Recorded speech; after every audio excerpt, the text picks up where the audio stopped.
Salam alaikum. Donc on continue avec la suite de l'exercice 4 concernant la manipulation d'un tableau de structure géré par un pointeur.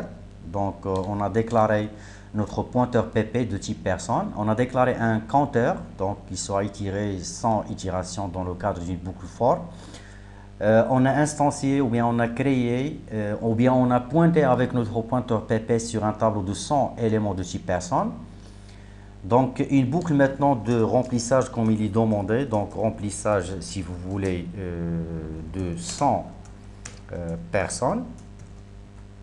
Donc on a ici initialisé le générateur du chiffre aléatoire, donc accès à l'attribut code, donc ici on revient à la notation indexée. Le PP, c'est le pointeur qui pointe sur le tableau, un tableau de 100 éléments. Donc PP de 0, donc ça, on revient à la notation indexée pour l'accès. Le PP de I, pardon, pour l'accès à la première itération, donc au premier élément dont l'indice est 0. À la seconde, accès au second élément, PP de 1. À la dernière itération, accès au dernier élément, c'est-à-dire PP de 99. Donc, accès au code, le code de chaque élément. Donc, on souhaite générer des codes allant de 1 jusqu'à 100, par exemple. Le code du premier 1, du second 2, et ainsi de suite. Donc, on va initialiser le PP de I.nom, donc le nom de chaque personne, avec une chaîne vide. Donc, je déclare un autre compteur pour créer une chaîne de 10 caractères pour chaque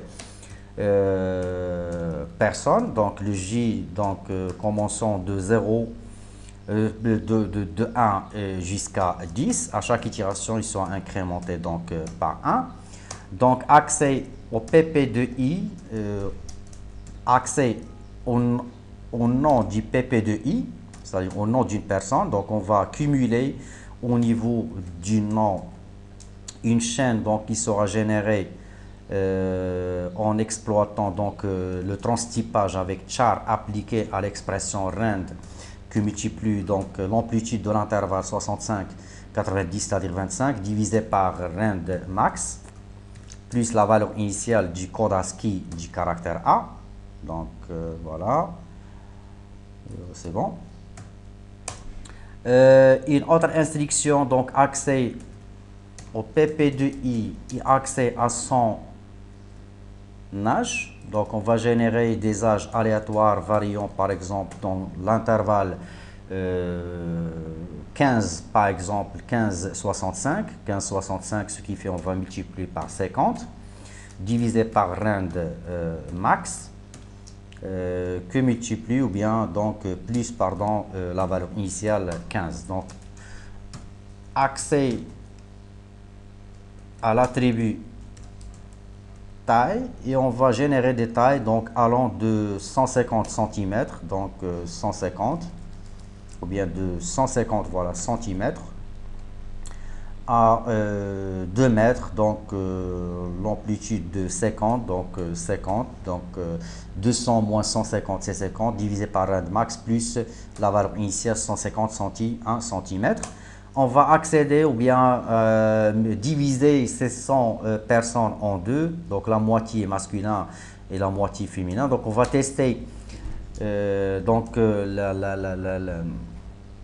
la parité du I, donc s'il est pair, c'est-à-dire s'il est divisible par 0, s'il est divisible par 2, donc accès au PP de I, accès à son sexe et on va lui affecter le caractère M pour masculin. Sinon, on va accéder au PP de I à son sexe et on va lui affecter le caractère F. Donc parallèlement, on a généré les coordonnées aléatoires pour chaque personne au niveau du tableau géré par PP.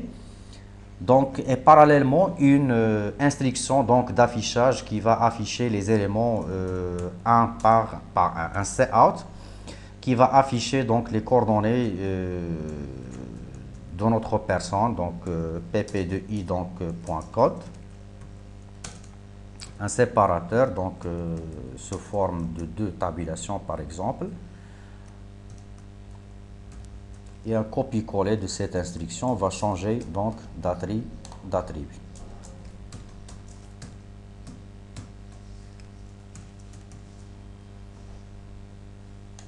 Donc affichage du code,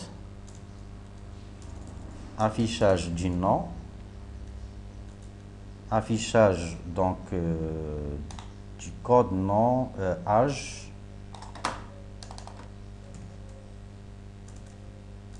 taille,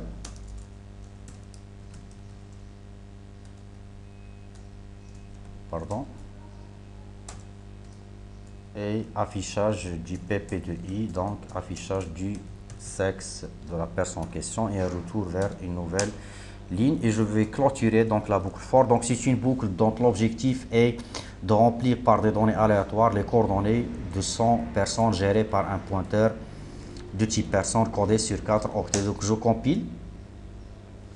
Donc l'instruction de génération, donc rend max,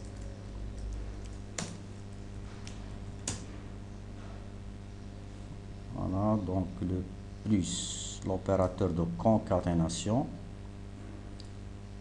Alors, donc le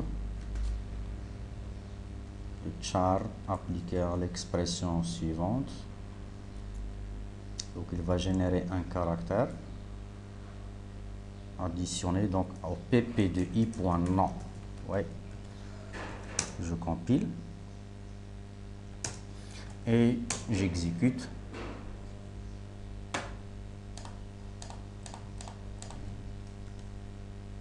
Donc une boucle qui a généré 100 personnes, dont les codes variant de 1 à 100, des chaînes de 10 caractères pour le nom, donc l'âge, la taille et le sexe. Donc je continue dans la prochaine vidéo.